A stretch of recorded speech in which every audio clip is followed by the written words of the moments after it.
In the old days, the best memories were made just steps from your back door. Let's step back and see how. Backyard traditions weren't just about chores or pastimes.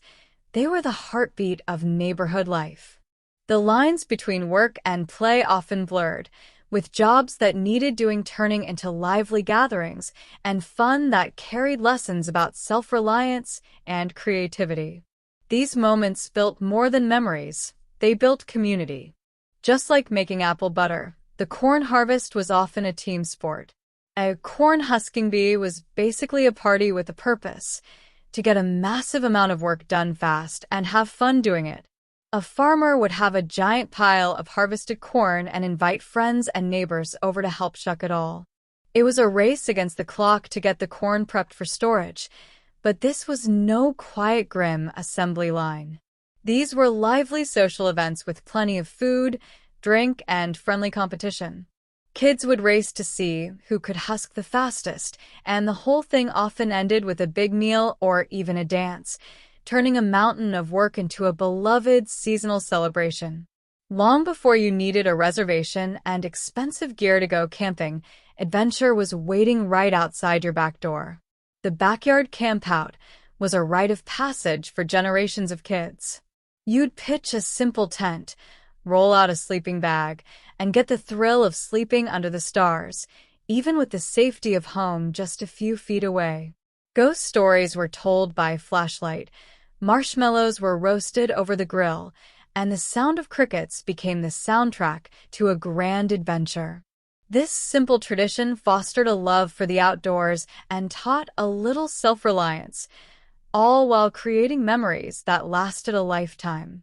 In our modern world of plastic playsets you assemble from a box, the art of the homemade fort is nearly extinct. But for decades, building a treehouse or a secret hideout was a core part of being a kid. It was a lesson in creativity, scrappy engineering, and independence. Using scrap wood, old blankets, and a few nails, kids created their own private worlds, a clubhouse in the branches, or a hidden fort behind the bushes. These weren't perfect, parent-approved structures. They were messy, brilliant, and entirely their own. They were places for secret meetings and big dreams, fostering a sense of autonomy that's hard to find today. Before every sport needed a league, a uniform, and a rigid schedule, backyards were the main arenas for fun. They were home to tons of classic games that needed little more than a bit of space.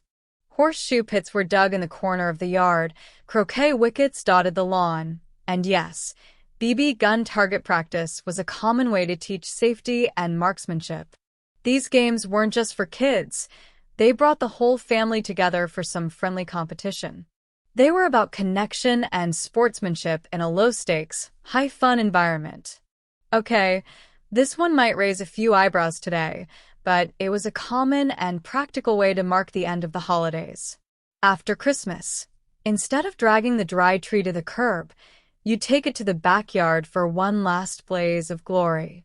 Families would gather around the crackling fire, watching the branches flare up and release the last scent of pine into the cold winter air. It was a dramatic and fitting end to the season, but also practical. The wood ash was often collected and added to the garden, returning nutrients to the soil for spring. From racing through corn husks to roasting marshmallows just a few steps from the back door, these traditions remind us that connection doesn't require a ticket, a screen, or a big budget. It's the laughter, teamwork, and shared stories that turn ordinary backyards into the stage for life's best memories. And we're not done yet. In Part 4, we'll wrap up this journey through America's forgotten backyard traditions with some of the most surprising, practical, and heartwarming customs of all. You won't want to miss how this story ends.